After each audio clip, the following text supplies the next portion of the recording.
I am going to be reviewing England 0, Italy 0. Now, in terms of actual action on the pitch, there wasn't too much that happened last night because it was a relatively dull game. However, it's interesting to analyse this lineup that Gareth Southgate used and the previous two games within the international break while looking ahead to England's final match where they play against Hungary at Wembley. So, without further ado, let's get on into this match review. England made a number of different changes in their starting 11. They brought in Aaron Ramsdale in goal. Tomori played as a centre-back alongside Harry Maguire. Kieran Trippier played at left-back with Reece James at right-back. Then in midfield you had James Ward-Prowse getting a start for England. And then the front four consisted of Sterling, Mount, Grealish, which was deserved, I think the right call from Gareth because he did really well against Germany when he came on. And then Tammy Abraham played up front. For Italy, they made a number of different changes, I think 9 in total. It was a very young team for them. Apart from the fact that Italy probably should have scored in the second minute, it was a decent start from England. I thought they pressed really well from the front, especially the likes of Tammy Abraham. And you had Mason Mount hitting the bar in the 9th minute. So it was a relatively good start from England. And I was impressed with James Ward-Prowse in the opening few minutes. However, after the 20th minute, Italy really started to grow into the game. Ramsdale made a fantastic save after a ball was played over the top of Kieran Trippier. And then it was cut back across goal.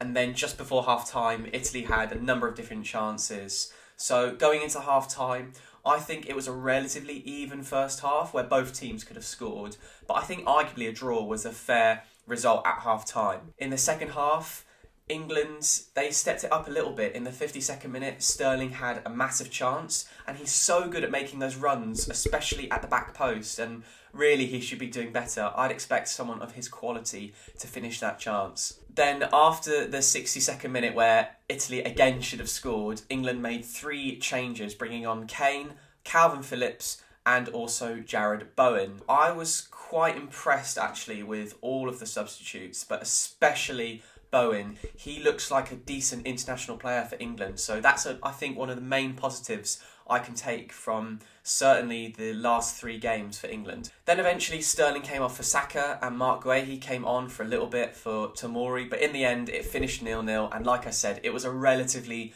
boring game. In terms of players I was impressed with, I think Ramsdale did very well and certainly looks like a decent number 2. If not in the future, perhaps he could push for that number 1 spot.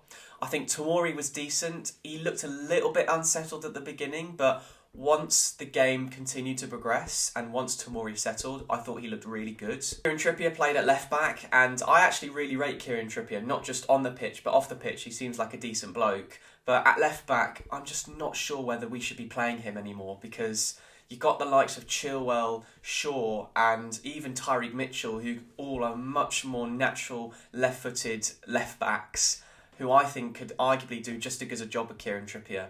And you don't necessarily need Kieran Trippier for those good set pieces because you have someone like James Ward-Prowse who is arguably the best set piece taker in the Premier League. And on James Ward-Prowse, I thought he had a pretty decent game. I like him in midfield and certainly he should be minimum in the squad in my opinion. In terms of the attacking players, apart from Mount hitting the crossbar, I don't think he did too much.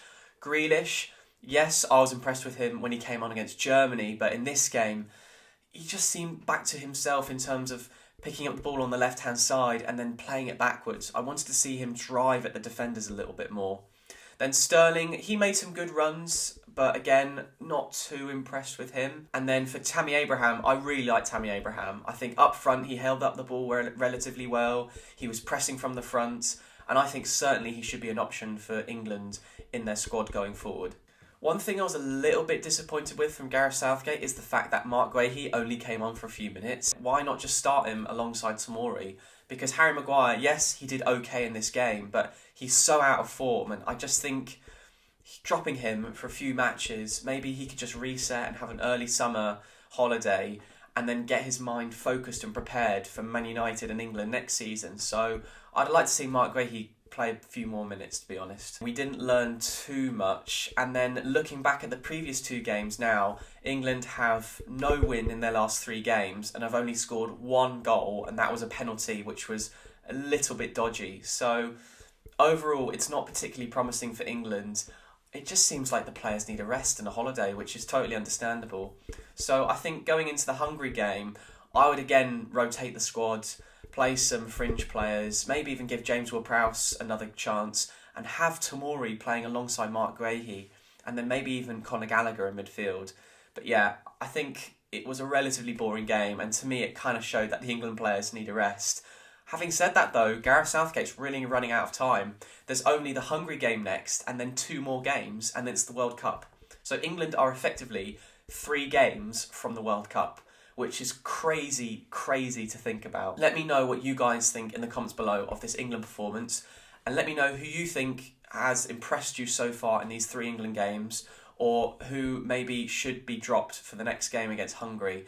And let me know your potential starting England 11 for that World Cup opening game against Iran. So thank you very much for watching this video. I really appreciate it. So please like, subscribe, and leave your thoughts in the comments section about England, but also any other future videos you want me to make. So thank you very much for watching, and I'll see you next time. Take care.